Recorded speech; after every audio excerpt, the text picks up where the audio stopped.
The bottom of the dinghy struck another boulder with a hard jolt, gripping the front end of the boat fast while the flowing water wiggled the rear. "This might be as far as we can go with these rocks." Pa's voice rasped from the bout of coughing he just ceased. "You reckon it's time to stop and hike to the falls?" He'd promised they would at least see the falls of the Missouri before turning back. Now it was her job to convince him that they could keep going past this point. Her father's dying wish was to see the rugged mountain country Lewis and Clark's expedition had traveled through. She would get him there if it took all she had.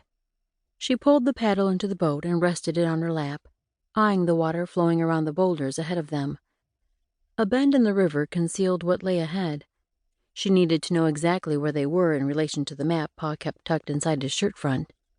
His replica of Lewis and Clark's sketch had been hard to come by, but it had proved remarkably accurate thus far on their journey up the Missouri from Illinois.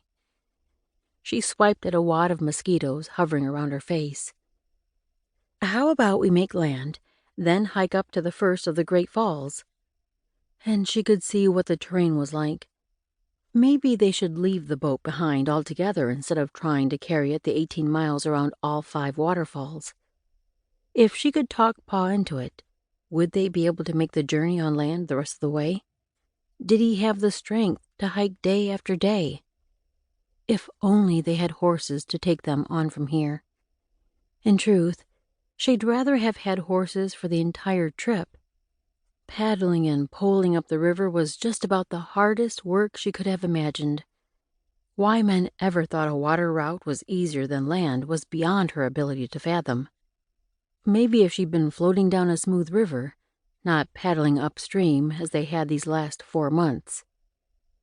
As she stepped from the boat into the icy water, a movement at the edge of her vision snagged her focus. She held the craft and spun to scan the land. The hill to their right was topped by a rocky crag that blocked the view beyond it, but something about the form made her study the top. There.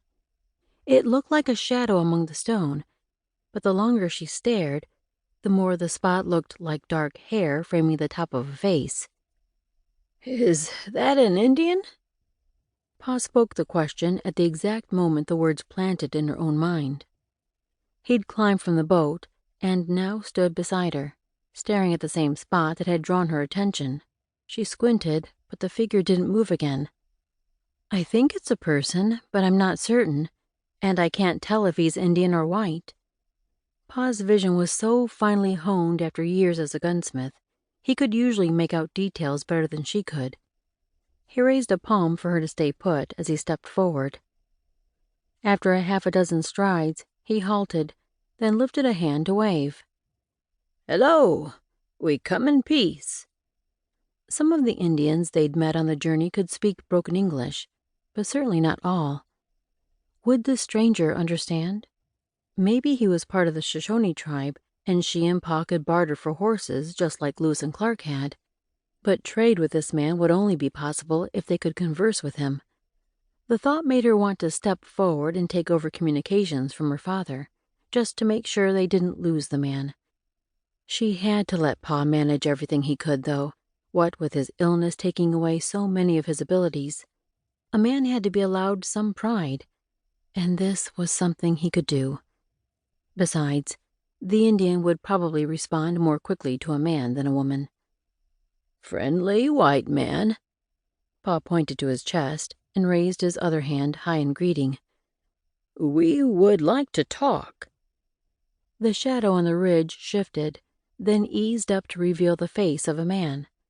Definitely Indian, if the black of his hair could be believed. The midday sun glimmered on his tawny face, one more sign of his race. Although after only a few months in these rays, she and Pa could pass for Indian as well, except for the lighter brown of their hair, of course. As the man straightened to full standing, the wide set of his shoulders revealed powerful muscles under his buckskin tunic. It was possible he was a French trapper or other mountain man, but something about him exuded a majestic strength, like that of a well-bred stallion, handled just enough to keep him from being completely wild.